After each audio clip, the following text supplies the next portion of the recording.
Hello dear viewers, welcome back to my YouTube channel evolution minds. Due to some circumstances मैं आपको बता दूं, due to some workload मैं आपके सामने नहीं आ पाया। मेरा जो यूट्यूब चैनल है ये पास रहा, लेकिन अब मैं फिर से इसको रेज्यूम करने जा रहा हूं। और कुछ जो हमारे व्यूअर्स हैं उनकी रिक्वेस्ट आई थी कि यहाँ पे जो हमारे पास जो 10x है आप इसकी एक सिंप्लीफिकेशन कीजिए।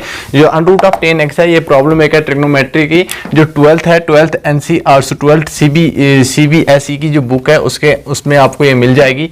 NCERT में मिसलेनियस एक्सरसाइज में हो सकता है आपको ये मिल जाए, तो वो मैं आपके सामने डिस्कस करने जा रहा हूँ। इसकी जो प्रॉब्लम है इसको कैसे हम सॉल्व करेंगे। तो काफ़ी ज़्यादा मेल्स आ गए कि आप इस पे एक यहाँ पे आप हम इसकी सिंप्लीफिकेशन कर दीजिए। तो मैं आपके सामने आज हाजिर हो गया। तो अब स्टार्ट करते हैं बिना टाइम वेस्ट करते हुए। तो यहाँ पे हमें दिया गया है जो प्रॉब्लम है हमारे पास, वो है हमारे पास integral of under root of 10x dx। That means हमें इसकी इंटीग्रेशन करनी है। मैं आपको एक बात बता दूं कि ट्रिग्नोमेट्री की कुछ टर्म्स ऐसी हैं जिनको हम डायरेक्ट इंटीग्रेट नहीं कर सकते। उनमें एक 10x भी आता है। 10x को हम डायरेक्ट इंटीग्रेट नहीं कर सकते, और जहां पे हम किसी चीज को डायरेक्ट इंटीग्रेट नहीं कर सकते वहां पे हम सपोज करते हैं या एज्यूम करते हैं। तो यहाँ पे हम क्या कर लेते हैं, एज्यूम। जो यहाँ पे 10x है जो रूट के अंदर दिया होगा विथआउट रूट, हम इसको क्या करेंगे, सपोज करेंगे 10x equal to T square. तो यहां पे हमने एज्यूम किया 10x equal to T square. अब हम सेकंड स्टेप में क्या करेंगे, सेकंड स्टेप में हम इसको डिफरेंशिएट करेंगे, डिफरेंशिएशन करेंगे। तो 10x की जो डिफरेंशिएशन है वो इजीली हमें पता है, वो है सेकंड स्क्वायर x dx। और यहाँ पे जो टी स्क्वायर है इसकी हो जाएगी 2t dt, पावर डाउन हो जाएगा, और टी की यहाँ पे आ जाएगी विथ रिस्पेक्ट टू हमारे पास x की t की आ जाएगी dt। ये हमारे पास आ गई इसकी डिफरेंशिएशन। अब हमें क्या चाहिए, हमें चाहिए ये वाली चीज dx।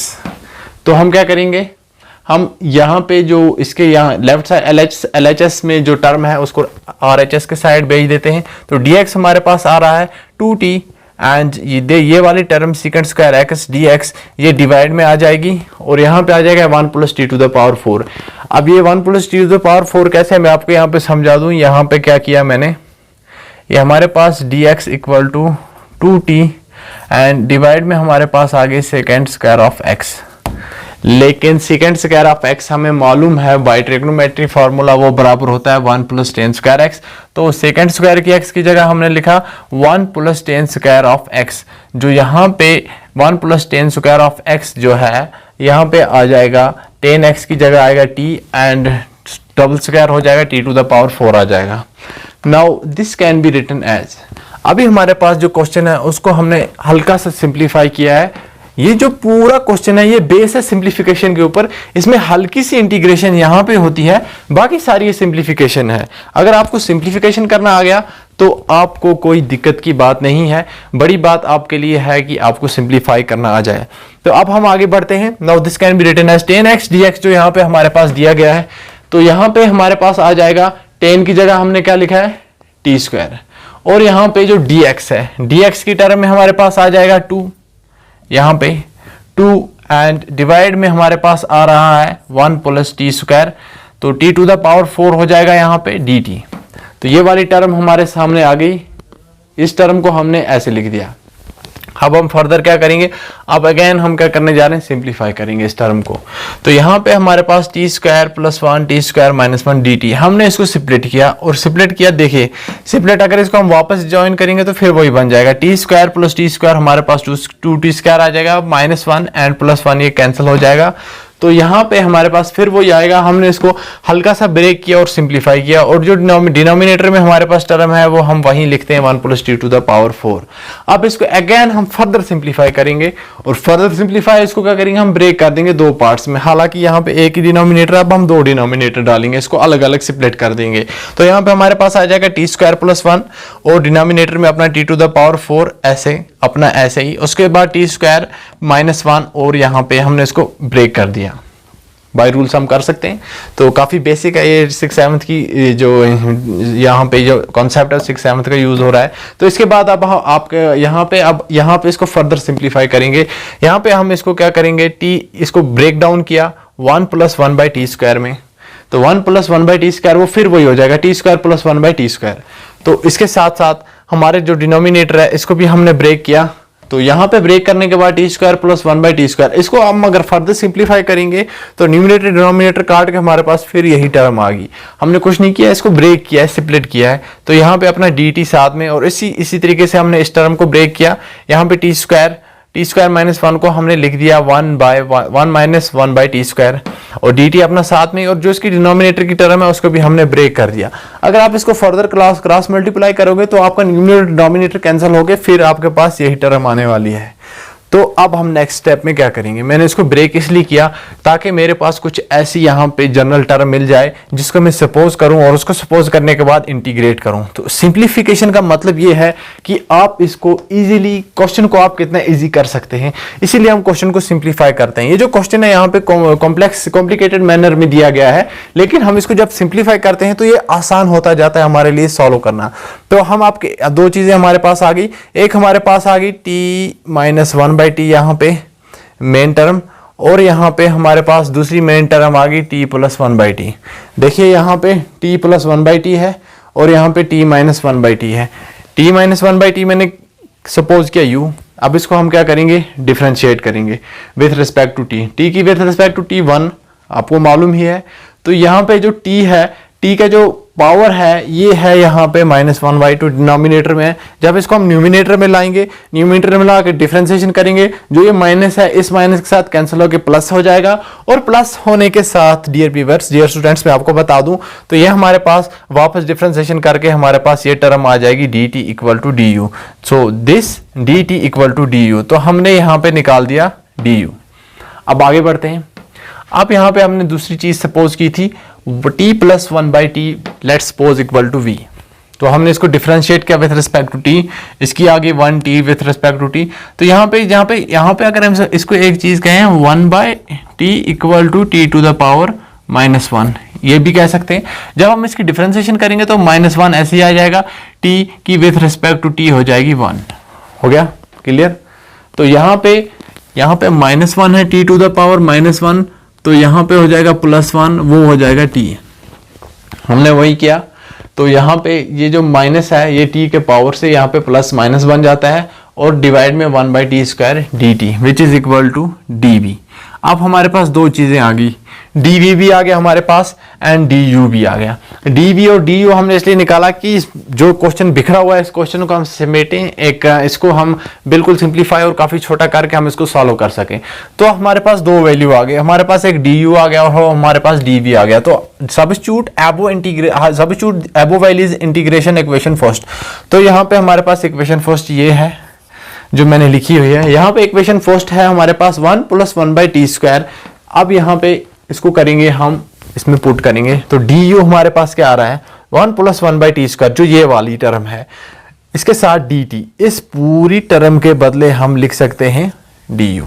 बिल्कुल छोटा कर दिया क्वेश्चन। अब हमें एक स्टेप, इस क्वेश्चन की इंटीग्रेशन टोटल 1-2 स्टेप्स है, बाकी सब सिंप्लीफिकेशन है। यहाँ पे हमारे पास du आ गया। अब डिवाइड में देखिए t+1/t², t+1/t² जो हमने सपोज किया था वो किया था हमने u। तो यहां पे हमारे पास आ जाएगा u² + 2। हो गया क्लियर? u² + 2। अब प्लस इंटीग्रल ऑफ, तो यहां पे सेकंड टर्म 1 - 1/t। तो यहां पे 1 - 1/t हमने क्या सपोज किया था v के बराबर, और हमारे पास d क्या निकला है हमारे पास 1 - 1/t², 1 - 1/t² dt। ये वाली टर्म के बदले हम क्या लिख सकते हैं dv। इस पूरी टर्म के बदले हमने लिख दिया यहाँ पे dv, और जो यहाँ पे डिनोमिनेटर में आ गया सिंपली आ गया t+1/t² है, तो हमने सपोज किया है v, तो सिंपली इसको स्क्वायर चढ़ा देंगे v² - 2। हो गया क्लियर? अब इस क्वेश्चन को हमने बिल्कुल सिंप्लीफाई कर दिया, इस स्टेप में ले आया। इस क्वेश्चन में एक ये स्टेप समझना जरूरी है और यहाँ पे एक स्टेप समझना जरूरी है, बाकी सब सिंप्लीफिकेशन है। इसकी इंटीग्रेशन तो बिल्कुल बेसिक है, बिल्कुल बेसिक इंटीग्रेशन है। अब इंटीग्रेट करते हैं। देखिए यहाँ पे dv है और यहाँ पे इसको जब हम विथ रिस्पेक्ट टू du, यहाँ पे du है और यहाँ पे dv है। तो du देखिए डिनोमिनेटर में 2u du, यानी कि u du इसकी जो अबो में इसकी इंटीग्रेशन बन रही है, और यहाँ पे +2 साथ में इसमें, तो इसको हम इजीली लिख सकते हैं 1/√2 ये वाला, tan इनवर्स ऑफ 4/√2। हो गया clear? tan inverse of u/2, tan inverse of u by 2। तो ये बाय फार्मूला हमने इसको इंटीग्रेट कर दिया, बिल्कुल ईजी है, बेसिक फार्मूला है इसके इंटीग्रेशन के। अब यहाँ पे देखिए, यहाँ पे डिनोमिनेटर में जो टर्म है इसकी इंटीग्रेशन न्यूमिनेटर में है। पहली चीज, अगर डिनोमिनेटर की इंटीग्रेशन न्यूमिनेटर में होगा तो वहां पे हमें लगता है log of numerator by denominator, denominator by denominator. तो यहाँ पे हमारे पास आ गया 1/2√2 bye formula log of v minus 2। यहाँ पे इसको सपोज करते हैं हम x और इसको हम सपोज करते हैं a, जो फार्मूला दिया गया आपकी एनसीईआरटी की बुक में। तो यहाँ पे हमारे पास आ गया log of v minus √2 divide by v plus √2 plus c। ये बाय फार्मूला किया, मैं यहाँ लिख सकता हूँ बाय फार्मूला। हो गया क्लियर? अब यहाँ पे बस होगी इतनी ही चीज की इंटीग्रेशन। अब यहाँ पे 2 स्टेप और है जो सिंप्लीफिकेशन है। अब इसको हम सिंपली ऐसे लिख सकते हैं 1/2√2 टेन इनवर्स ऑफ u का अपना वैल्यू वापस डालेंगे। हमने u किया था t माइनस 1/2, तो u का हमने वैल्यू वापस डाला, वो होगा t स्क्वायर माइनस 1/2। इसको जब क्रॉस मल्टीप्लाई करेंगे वो हो जाएगा t स्क्वायर माइनस 1/2। तो यहाँ पे आ जाएगा हमारे पास t square minus 1 divide by √2 अपना ये साथ वाला, और t जो हमारे पास फॉर्म ये दिया गया है यहाँ पे ये वाला। तो इसके बाद प्लस 1/2√2 ये ऐसे ही लॉग ऑफ v का अपना वैल्यू डालेंगे। देखिए v होगा t, इसको t स्क्वायर प्लस 1/t। तो यहाँ पे हो जाएगा t स्क्वायर प्लस 1, डिनोमिनेटर में t हमने डाल दिया, माइनस t√2 हो गया। ठीक, तो यहाँ पे आ गया v√2 अपना ऐसे ही, और इसके बाद डिनोमिनेटर में जो ये टर्म आ गई, तो ये v का सिंपली वैसे करके सिंप्लीफाई करके आप यहाँ पे आ जाएगा t square plus 1 plus t √2, और यहाँ पे आ जाएगा प्लस c साथ में कांस्टेंट। हो गया क्लियर? अब इसको लास्ट स्टेप जो हमारा है वो भी फर्दर सिंप्लीफिकेशन। अगर आप इस क्वेश्चन को यहाँ तक भी लिख देते हैं तो आपके जो मार्क्स हैं वो कट नहीं होने वाले हैं। हाँ, अगर इसको फर्दर सिंप्लीफाई करेंगे तो भी कोई बात नहीं है। तो हमने इसको फर्दर सिंप्लीफाई किया, तो यहाँ पे आ गया 1/√2 टेन इनवर्स ऑफ। अभी देखिए t स्क्वायर जो है, t का हमने पहले सपोज किया था t square equal to 10x। तो हम क्या करेंगे, t स्क्वायर को जो वैल्यू है वापस पुट करेंगे यहाँ पे 10x, यहाँ पे आ जाएगा t स्क्वायर की जगह 10x माइनस 1 अपना ऐसे ही, डिवाइडेड बाय यहाँ पे आ जाएगा 10x, वापस t जो है यहाँ पे आ जाएगा 10x। तो यहाँ पे जो रूट है स्क्वायर के साथ कैंसिल हो जाएगा, ये 2 का रूट, तो यहाँ पे आ जाएगा ट्वाइस 10x। हो गया क्लियर? प्लस ये वाला 1/2√2 ऐसे ही लॉग ऑफ। तो यहाँ पे हम क्या कर रहे हैं, लॉग ऑफ t का वैल्यू t स्क्वायर का हो जाएगा 10x प्लस 1 अपना ऐसे ही, माइनस √2 ट्वाइस 10x। t का वैल्यू वापस डालेंगे तो रूट सब पे आ जाएगा, तो स्क्वायर और रूट कैंसिल होके यहाँ पे आ जाएगा ट्वाइस 10x। और यहाँ पे डिनोमिनेटर में हमारे पास वापस t का value 10x plus 1 plus twice 10x। तो ये था हमारे पास ये क्वेश्चन। काफी लेंथी क्वेश्चन है, उतना मुश्किल नहीं है इसमें। जिसको सिंप्लीफिकेशन, आपको क्या करना है, आपको सिंप्लीफिकेशन पे ज्यादा से ज्यादा जोर देना है ताकि आप इस क्वेश्चन को इजीली सिंप्लीफाई कर लो। मैथमेटिक्स में सबसे बड़ी चीज होती है प्रैक्टिस। आप जितनी प्रैक्टिस करेंगे, आप क्वेश्चन को जितनी प्रैक्टिस करेंगे, तो आपको अपने आप पता चल जाएगा मैं कहाँ पे कौन सा स्टेप करूं। तो सबसे मेन चीज होती है प्रैक्टिस। एक एक क्वेश्चन को 10-10, 15-15 बार अगर आप प्रैक्टिस करेंगे तो आपको फिर ये क्वेश्चन अपने आप ही आ जाएंगे। आप कोई भी प्रॉब्लम, आप कोई भी यहाँ पे प्रॉब्लम आपकी एंट्रेंस एग्जामिनेशन में रहती है, आप बिल्कुल इजीली सॉल्व कर सकते हैं। तो ये थी हमारी आज की problem. Thanks for watching this video.